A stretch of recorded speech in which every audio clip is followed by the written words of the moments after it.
झारखंड विधानसभा का बजट सत्र आज से फिर जो है वो शुरू है और आज सदन की कार्रवाई भी चली। इस दौरान डुमरी विधायक के जयराम कुमार महतो, माननीय विधायक जो है डुमरी के जयराम कुमार महतो, वो बातें जो है वो लगातार करने लगे। सवाल जो है वो लगातार पूछने लगे सरकार से बजट को लेकर के।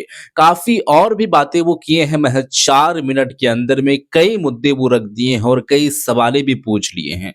मैं आप लोगों के सामने सबसे पहले वीडियो रखने वाला हूँ, वीडियो में आपको दिखाने वाला हूँ, लेकिन आपको मैं इतना बस बताना चाहूंगा कि इंडिया T20 वर्ल्ड कप जो मैच इंडिया वर्सेस न्यूजीलैंड का चल रहा था, जो इंडिया की एक जीत हुई है, एक तरफा जीत हुई है, उन सब सारे चीजों पर बधाई देते हुए, चूंकि खेल का काफी प्रेमी है जयराम कुमार महतो, और सदन के अंदर में वो बात भी रख दिए हैं और आने वाले समय में फ्यूचर में झारखंड को किस दिशा की और खेलकूद में लेकर के जा सकते हैं, क्या युवाओं को जो है वो ऑफर मिल सकती है, युवाओं को क्या जो है वो दे सकती है सरकार, इन सब सारी चीजों पर वो बात करते विस्तार से नजर आए हैं। तो मैं आपसे रिक्वेस्ट करूंगा कि इस वीडियो को पूरा देखिएगा, क्योंकि जयराम कुमार महतो जो लगातार बातें करते हैं वो युवाओं को सुनना चाहिए।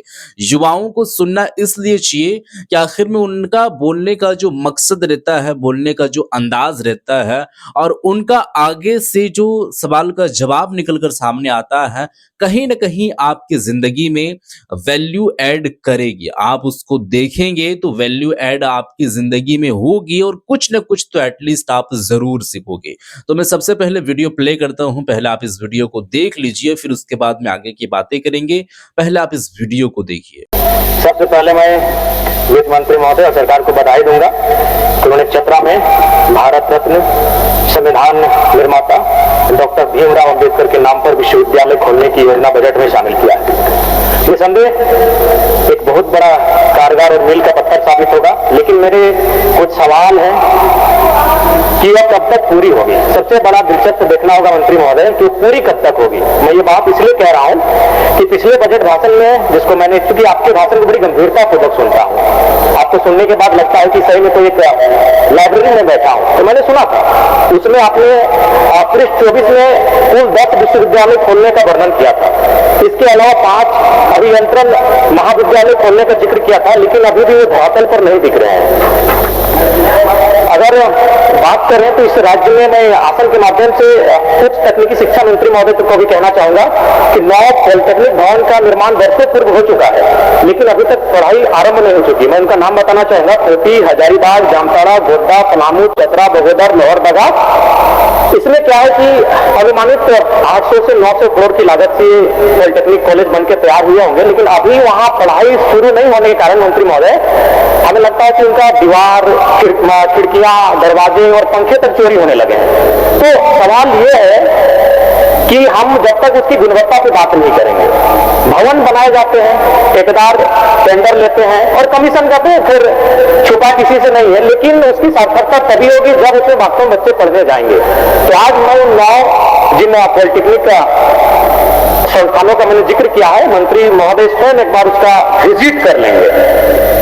दूसरी बात, अगर खेलकूद, मैं सबसे पहले भारतीय क्रिकेट टीम को T20 वर्ल्ड कप जीतने के लिए बधाई देता हूं, और साथ ही साथ इस टीम में झारखंड से सैयद मुश्ताक अली ट्रॉफी को चैंपियन बनाने वाले ईशान किशन भी शामिल थे।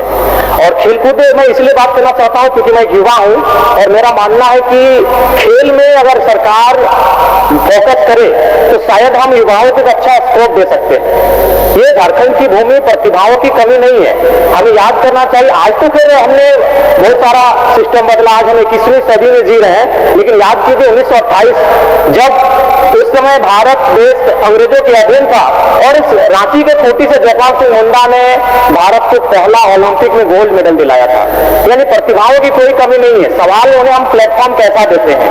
आज देखिएगा बहुत सारे खिलाड़ियों का नाम आता है अखबारों के पन्नों में, उनको हम बधाइयां देते हैं सोशल मीडिया के माध्यम से, लेकिन क्या होता है, फिर पता चलता है कि कोई साग सब्जी बेच रहा है, कोई सड़क के किनारे दुकान लगाकर चौकसीवाड़ा बेच रहा है। तो सरकार को इन विषयों पर ध्यान देने की आवश्यकता है। 30 सेकंड लेंगे, ज्यादा नहीं लेंगे, बाकियों ने हम इंपॉर्टेंट ही बात रखेंगे। हमारे विधानसभा में एक सड़क है जो गलागी से तारानारी चेलो परसबनी होते हुए टीमोर को आएगी, तो मैं विभागीय मंत्री से आग्रह करूंगा इस सड़क चौड़ीकरण निर्माण कार्य को संज्ञान में लेते हुए उसे कराने की कृपा करेंगे।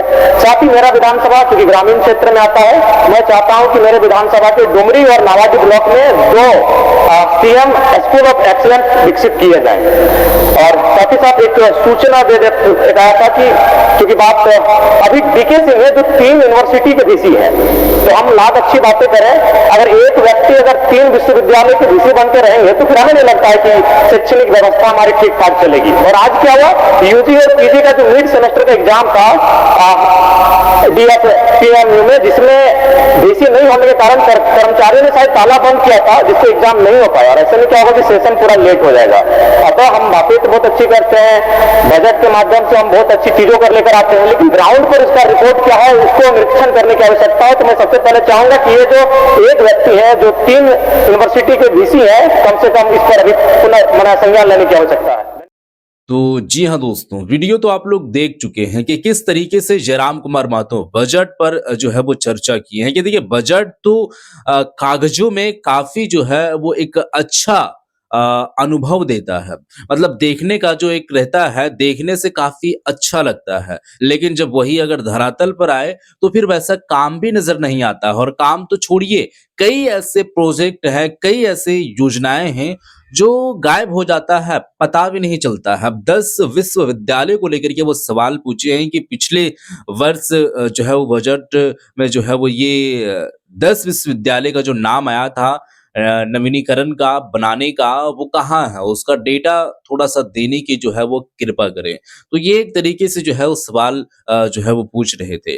तो देखिए बजट जो है वो एक कागज़ों पर काफ़ी अच्छा अमाउंट रहता है, लेकिन अगर वही कागज़ों के साथ में अगर धरातल पर उतर जाएगी खड़ा उसी तरीके से, तो फिर काफ़ी अच्छे तरीके से काम होगा और हमारा ये जो राज्य है बहुत अच्छी तरीके के साथ जो है वो डेवलप करेगी। लेकिन ऐसा होता नहीं है। बीच में करप्शन का मामला सामने आ जाता है और लगातार घूस का मामला भी सामने आता है। अब अलग-अलग क्षेत्र में अलग-अलग अधिकारियों को लेकर के ये मामला है, पर्टिकुलर एक शख्स की मैं बात नहीं कर रहा हूं।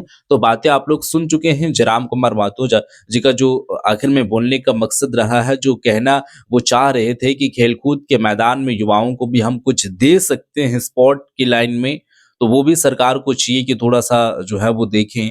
और नाबाडी या डुमरी ये दोनों प्रखंड में जो है वो एक तरीके से कहा जाए तो बातें जो है वो रखे हैं।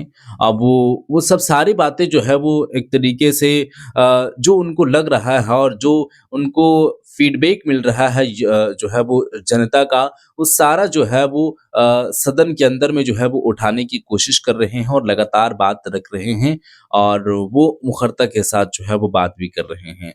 तो जैसे कि दोस्तों बातें आप लोग सुन चुके हैं, आखिर में जयराम कुमार महतो जी का क्या कुछ कहना है और इन सब सारी चीज़ों को लेकर के आपका क्या कुछ कहना है, आप क्या कुछ कहना चाहते हैं, वो भी आप ज़रूर बताइएगा और इस वीडियो को शेयर कर दीजिएगा। मिलते हैं फिर एक नई वीडियो के साथ, तब तक के लिए खुदा हाफ़िज़।